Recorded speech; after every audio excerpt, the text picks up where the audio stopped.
Hi, welcome to House News.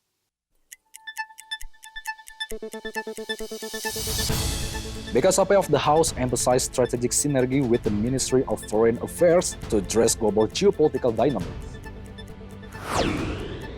Vice Speaker of the House led a meeting with the Post-Disaster Rehabilitation and Reconstruction Acceleration Task Force for Sumatra in Banda Aceh. The House Post-Disaster Satgas Galapana held a coordination meeting with the Ministry of Public Works to discuss accelerating post-disaster infrastructure development in Aceh. House Speaker officially opened the 11th plenary session, kicking off the third legislative period for the 2025-2026 session. Most of us know the basic science behind rain and how it's kept the water cycle going for billions of years.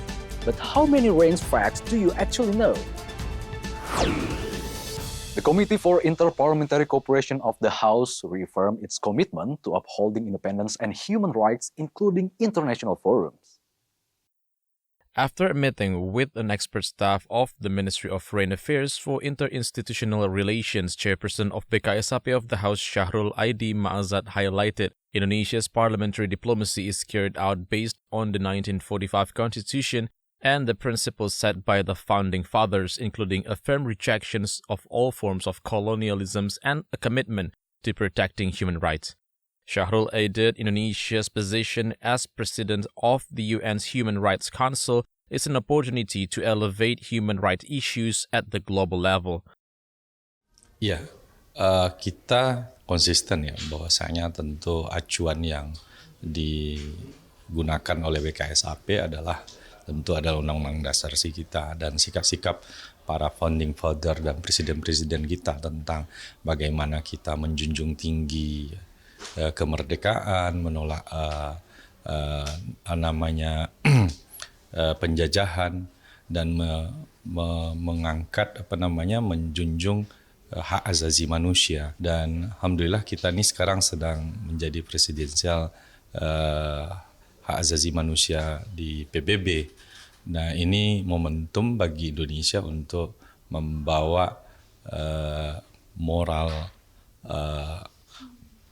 hak asasi ini ke tengah publik dunia begitu. BKSAP maintains its commitment to continuously promoting Indonesia's active role in multilateral forums and upholding human rights within the international agenda. Dwi and Calvin, TVR Parlemen, report. Deputy Speaker confirmed regional transfer funds for several disaster-affected areas in Aceh will not be reduced. The statement was made after contacting President Prabowo during disaster management coordination meeting in Banda Aceh. Vice Speaker for Politics and Security Sufmi Dasko said the House will strengthen its oversight and budgetary functions to support the acceleration of post-disaster rehabilitation and reconstructions.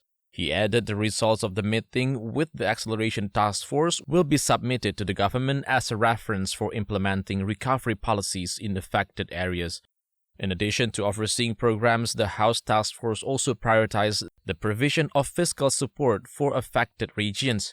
The Aceh provincial government has been assured that transfers to regions or TKD will not be reduced this year. Jadi tadi Pak Wagub kan minta supaya soal efisiensi transfer daerah untuk di daerah Aceh agak dilonggarkan.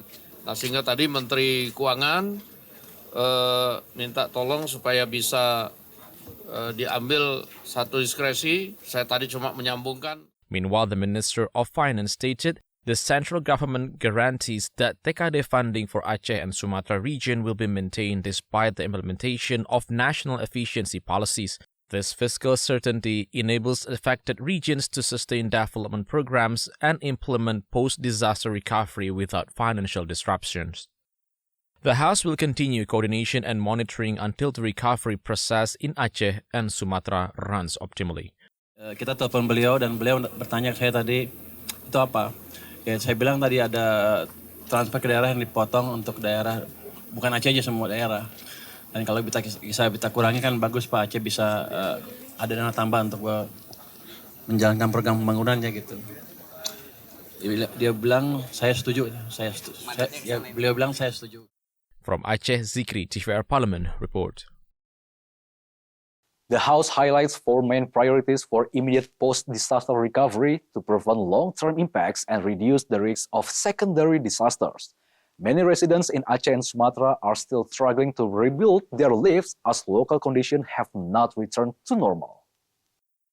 The head of the House Post-Disaster Recovery Task Force, Teuku Abdul Halid, mentioned the Post-Disaster Recovery Task Force coordination meeting set 4 priority areas including river normalization, reopening road and bridge access, providing temporary shelters, and cleaning up affected areas and residents' homes. Ada 4 permasalahan pokok yang harus menjadi perhatian. Pertama, menyangkut normalisasi sungai. Ini permintaan dari Bupati, permintaan dari masyarakat. Kemudian pembukaan akses jalan atau akses infrastruktur jalan dan jembatan, khususnya yang paling penting ke daerah terisolir. Sehingga untuk memecahkan terisolir. Kemudian dalam kesimpulan itu Pak, menyediakan huntara. Kita sepakat, apalagi huntara sudah 15.000. Kemudian pembersihan lokasi, pembersihan rumah masyarakat yang mereka rusak ringan. Kalau ada pembersihan, mereka mungkin tidak perlu huntara. 4 kesimpulan pada rapat kita yang pertama, Pak Ketua. These 4 post-disaster recovery priorities must be carried out in an integrated and sustainable manner with strengthened coordination among ministries, regional governments, and the Parliament. Teuku Abdul Halid hoped affected communities would soon receive clear support and feel secure enough to resume their daily activities. Elvi Pratiwi, TVR Parlemen, report.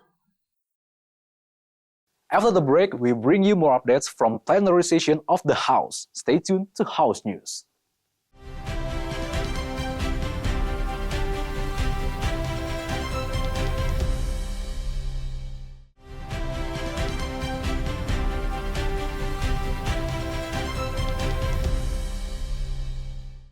Speaker of the House highlighted the 2025 state budget deficit is approaching the maximum threshold of 3% of gross domestic product. Therefore, the House will conduct in-depth discussion with the government to address deficit risk in future state budgets. Speaker of the House Dr. Honoris Causa Puan Maharani stated the state budget deficit will be a key agenda during the 3rd legislative period for the 2025-2026 session and will be addressed through the relevant commissions. The discussions aim to strengthen budget management and prevent similar risks from occurring in the future. In addition, Puan also mentioned a number of other strategic issues as a main focus of the House, including an evaluation of transportation operations during Christmas and New Year, efforts in handling superflu cases, preparations for the Hajj pilgrimage, as well as the availability of fuel, electricity, and food supplies following disasters in Sumatra and Aceh. The House is committed to carrying out these deliberations effectively and achieving their intended outcomes. Ya, itu prioritas-prioritas itu nantinya kita akan sampaikan kembali ke semua AKD untuk bisa dijalankan lebih efektif, lebih baik, dan kami berkomitmen untuk bisa menjalankan itu bersama-sama dengan pemerintah supaya bisa pada tahun 2026 ini memang berjalan sesuai dengan harapan yang diharapkan. Furthermore, Puan emphasized the House will continue to coordinate with the government regarding the discourse on the elections of regional heads by Regional House of Representatives. The House conducts policy deliberations transparently in line with established procedures. Andini Andrian, TVR Parlemen, report. By the end of 2025, Indonesia's state budget deficit reached 2.92% of GDP. Member of Commission 11 noted this was mainly driven by weak performance in state revenue collection, particularly from the tax sector. Member of Commission 11 of the House, Amin Aka, explained insufficient tax revenue has been a major cause in increasing the state budget deficit. Therefore, he reminded the government to manage the deficit carefully to ensure it remains under the 3% of GDP limit as mandated by the law. Amin also urged the government to immediately take strategic and measurable steps to increase tax revenues through improvements to the taxation system, enhanced taxpayer compliance, and effective utilization of tax revenue potential. Salah satu yang paling signifikan adalah kinerja penerimaan pajak yang masih jauh di bawah target. Artinya kalau kinerja penerimaan pajak kita itu 90 sekian persen saja, ini defisit ini nggak sampai nominalnya nggak sampai sebesar itu. Jadi itu saya kira yang penting. Jadi peningkatan kinerja penerimaan pajak. Moreover, Amin point out improving tax revenue performance is the key to maintaining national fiscal health. Without major reforms in the sector, the state budget deficit may keep expanding, reducing the government's fiscal space for development and economic stability. Fajar and Fitian, TVR Parlemen, report. Commission 2 urges the government to address border issues as a strategic and sustainable priority because problems in managing national territorial boundaries remain unresolved, potentially leading to interregional conflicts and strengthening national sovereignty. Member of Commission 2 of the House Ahmad Doli Kurnia Tanjung concerned over the continued neglect of territorial boundary management as shown by the slow pace of boundary demarcation. Ahmad pointed out border issues have generally been handled in a reactive manner, receiving focus only after conflicts occur.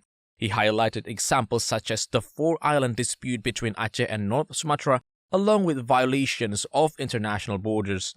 As a result, he urged such problem must be resolved through consistent long-term planning.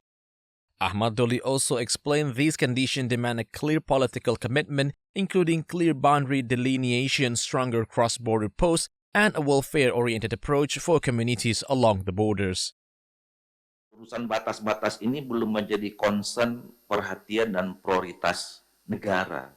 Muncul persoalan perbatasan ketika ada masalah, ketika ada konflik. Sama juga dengan kita bicara soal perbatasan luar negeri, kita ribut rame pada saat ada kasus si Padan digital pada saat itu. Ketika ada orang yang mau ganggu, baru kita bereaksi. Jadi sebetulnya problem utama itu adalah apakah kita semua republik ini, negara ini, punya perhatian yang sama menganggap ini penting dan strategis tidak masalah perbatasan ini. Bapak-bapak yang di badan ini ya selama memang tidak ada perhatian, ya begini-begini aja.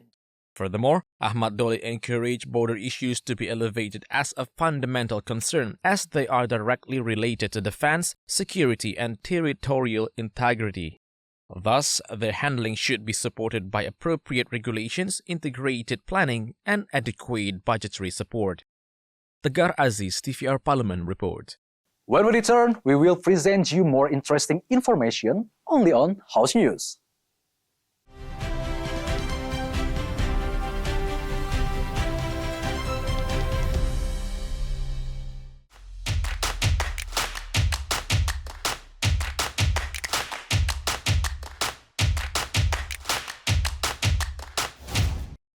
Rain is essential for sustaining life and supporting the environment. However, it also carries certain risks that can affect daily activities, transportation, and even public safety. Here are some important facts about rain you might not know.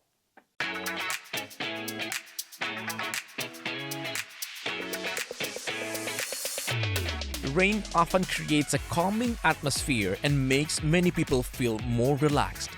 Behind its gentle drizzle, rain actually holds various unique facts. Not always in the form of liquid water, rain can also fall as ice or snow when air temperatures are extremely low. Rain can even produce a distinctive scent often noticed after it stops, known as petrichor.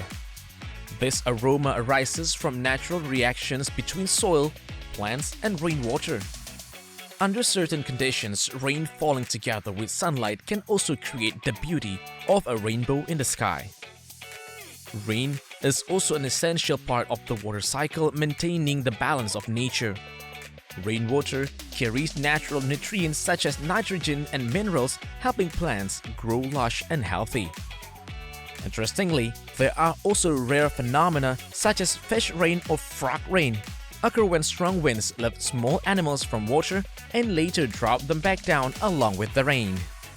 Although closely associated with fertility, rain also has another side that needs careful attention.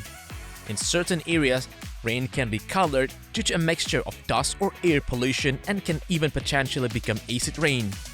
This has harmful effects on the environment and human health. Even so, rain remains an essential part of life on Earth, channeling water and preserving nature.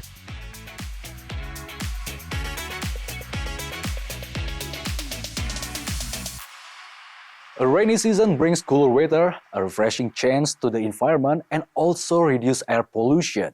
At the same time, people need to take extra care to stay healthy during this period. The rainy season is marked with humid air and cooler temperatures. These conditions allow viruses and bacteria to grow more easily, while the body's immune system can weaken if it's not properly maintained. To stay fit and avoid getting sick, there are several important steps to stay fit during the rainy season. Hands are the most common carriers of disease-causing germs. Therefore, regularly washing hands with soap and running water is highly recommended, especially before and after meals, after using the toilet, and after activities outside the home. This simple habit has been effective in preventing the spread of various diseases.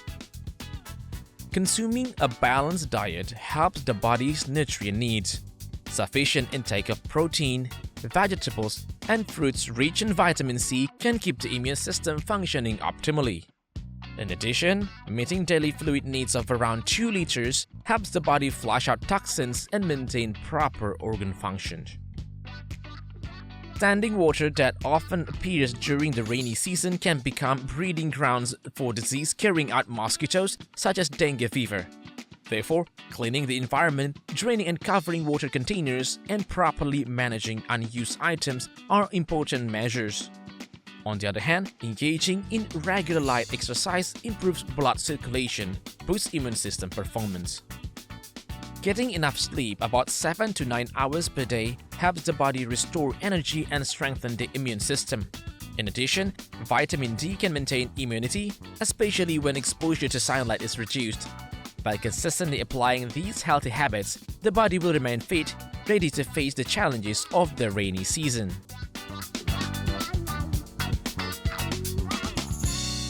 Entering the rainy season, eating warm food during the rainy season is something different. It feels more delicious and enjoyable.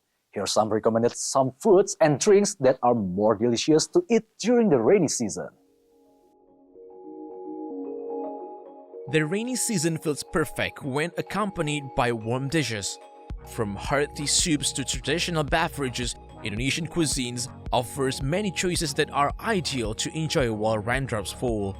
From Sabang to Merauke, every region has its own signature dishes that are not only delicious but also provide warmth for the body. For those seeking a more nutritious option, chicken soup is equally tempting. In Solo, Central Java, Sup Matahari Pak Minto serves a warm soup filled with chicken and eggs in a savory broth that brings a sense of calm. When it comes to main dishes, soto always a favorite.